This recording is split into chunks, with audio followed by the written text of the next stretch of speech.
So I've got this thing, it's called a Kong, and it's got a little hole in there, and we put Tommy's food in, and he he loves it. He has to kind of figure out how to get the food out, so it's really cool.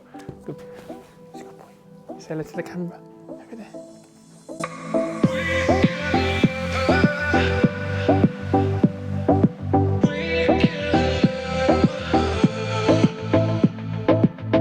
Hi everyone, and welcome to the GFS gallery. Got loads to tell you about. This 1200 had a huge maintenance session, rearranged a few plants, changed back to the Kessel lighting temporarily to see how I feel about it. Looking really great, so update video coming soon on that. And also the Aquascape 600, actually taken the cyperus out from the background and replaced it with 4 brand new stem plant species which I've never grown before. So super excited to update you about that at some point in the future.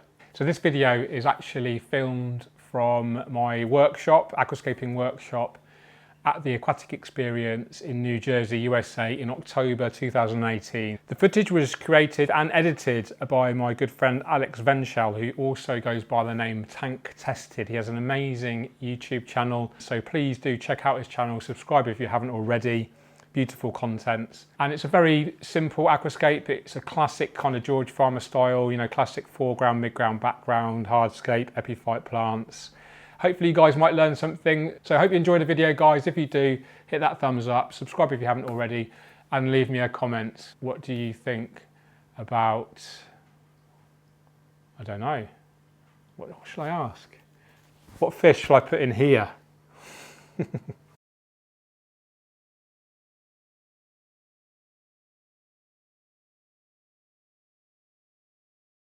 So, my name's George Farmer. I am a full-time aquascaper.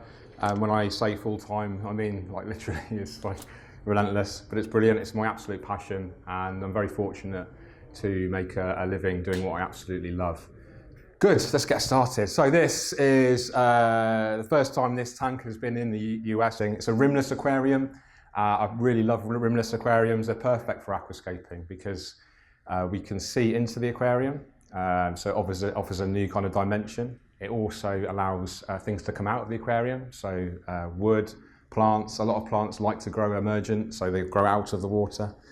And it makes maintenance really easy. I really like to do kind of on-the-spot maintenance sometimes. If I walk past my aquarium at home and I see something's a little bit amiss, you know, a leaf needs removing, you can just get your hand in there and just whip it out. Whereas if you've got a hood, you know, you're less likely to be inclined to do anything like that. Okay. So my first step is to install the substrate. This is a soil substrate. It doesn't need rinsing, and this is just really great for the plants and actually great for the whole aquarium system. It helps to reduce the pH of the water. It actually buffers it around about 6.5, which is ideal for most fish and plants. It also contains nutrients, which helps to feed the plant roots. If you want to get into aquascaping, then I would recommend using a soil product. I have used this for many, well, not many years. It hasn't been out many years, but when it first was released, I've been using it, and it is a proven performer. So we're using 3 bags. That's going to be 27 litres. So now what I'm doing is just flattening the soil out, and then I'll have a slightly shallower depth of soil at the front.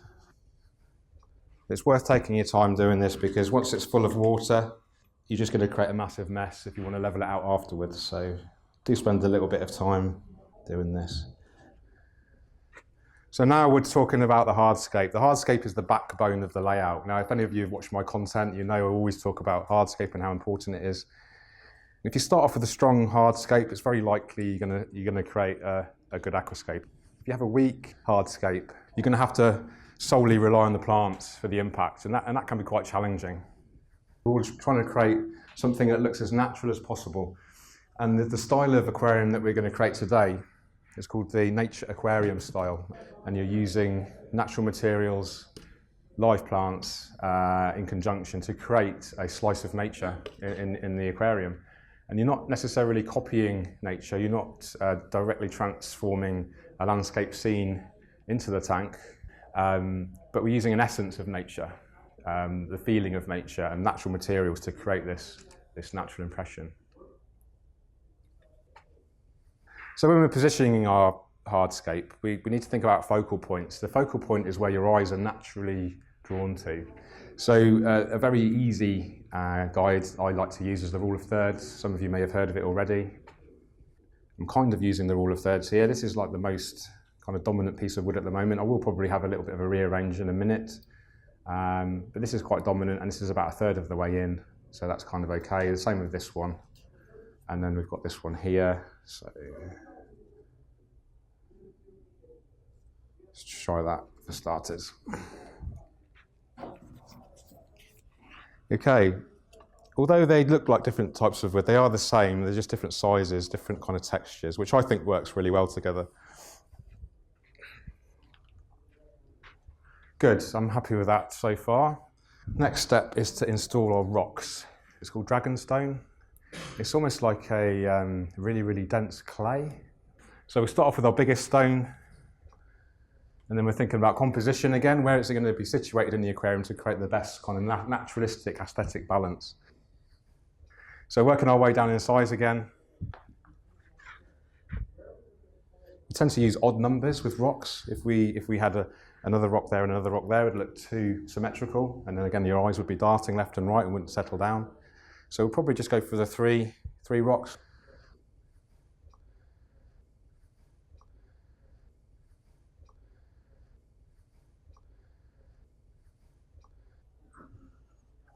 Okay, I think that looks okay. Yes, happy.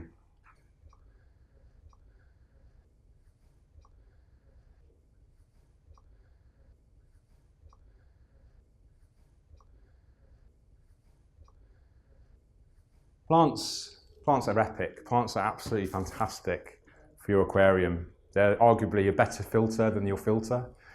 They provide oxygen for the fish and the bacteria and the shrimp. They provide shelter and security. They help fight off algae. And they just provide so many benefits for the aquarium system. The more plants you have, the better. Okay? If you think about the aquarium as a war zone between plants and algae, the more plants you have, the healthier they are, the better you look after them, the better they're maintained, the less likely you'll get algae. But I just want to show you how I prepare a plant, because some of you may not know already. So to prepare our pots, simply remove your plastic pot like so, and normally the rock wool comes in two distinct halves. So you just peel it apart like so, take out the plants if you can. And there we have our plant. Now those roots are quite long. Now what you can do, you can trim them off with scissors. I just like to tear them. And that's good for two reasons. It makes the planting much easier, and it also stimulates new root growth, which is a good thing. Now what we can do, we can separate the plant into individual stems if we like, or we can keep them in kind of loose bunches like this. I'm gonna separate it like that, that's fine. So we followed that exact same process for all of these other plants. I'm going to plant the foreground first. I always plant the foreground, then I go mid-ground, then I go background. The reason for that is normally your background, generally speaking, you'll have taller plants and they tend to kind of flop around a bit, and then it'll be really hard to plant in the foreground there. So start off with the foreground and work your way back. I always like to plant dry. So the reason for that is, if you imagine I fill the aquarium with water right now, and I started planting, it's just going to create a mess. It's going to look awful. You're not going to see what I'm doing because it's going to turn into a muddy, sludgy soup. What I used to do was actually just fill the aquarium with water up to here and then plant. But recently, in the last couple of months or so, I plant dry, and I find I get less floaters. So what can happen when you do fill the aquarium with water, the plant can come loose. Now what I like to do as well when I'm planting, so let's just show you how to do that. So grab your plant in your tweezers, gently push in, and then what you can do is just hold it there, take your tweezers out, and then that's going to be there nice and secure. Now what I like to do is do one end, do one the other, do one in the middle, and then half it each time, and then you get kind of guaranteed even coverage.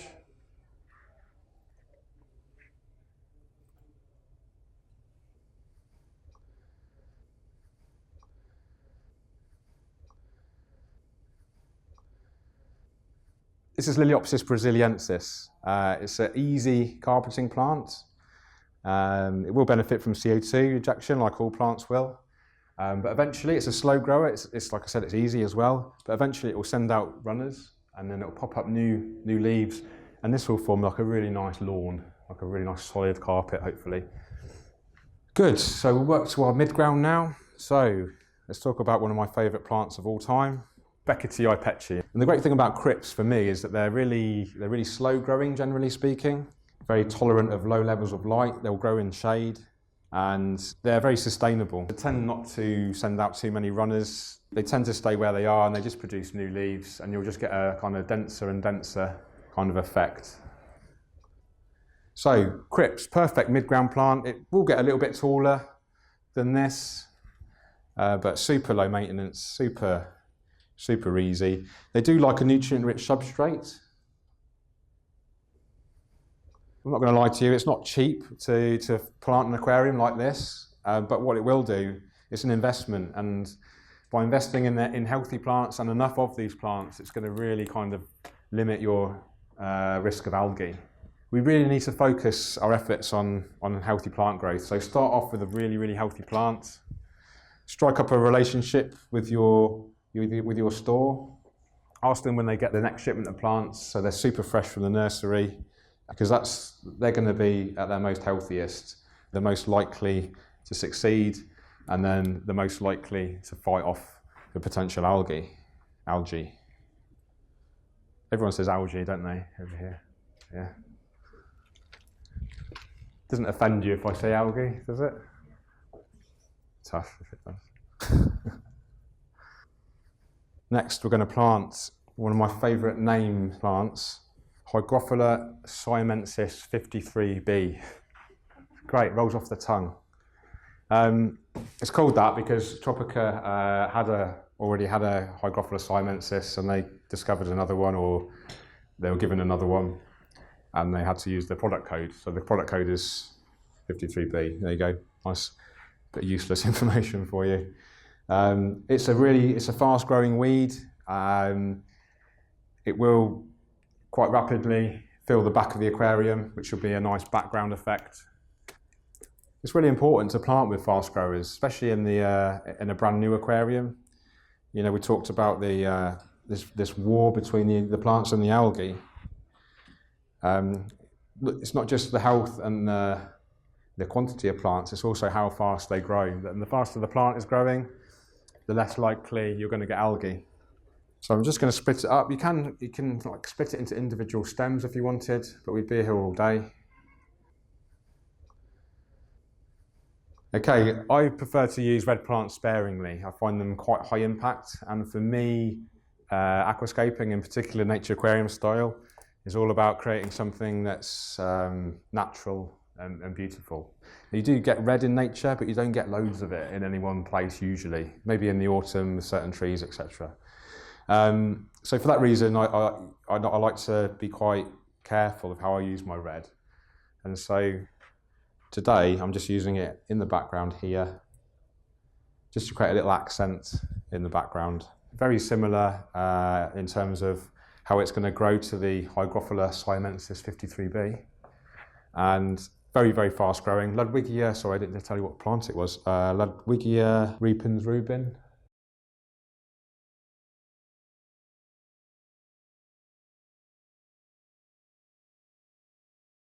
Okay, next we're going to plant some ANUBIAS. ANUBIAS is named after the god of death. And so death, darkness, this will grow pretty much in the dark.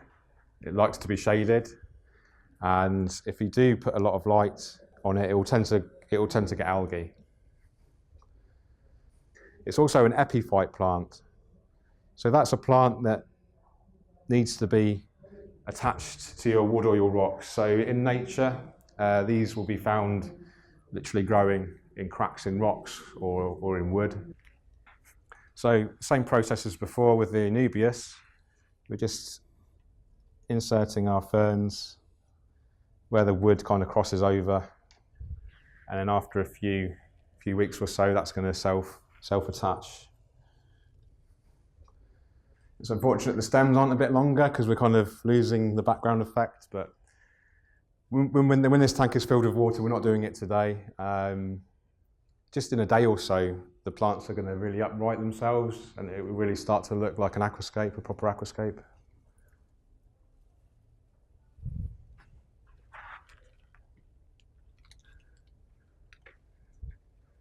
Okay, sometimes less is more. You don't have to plant all your plants. That is the aquascape complete.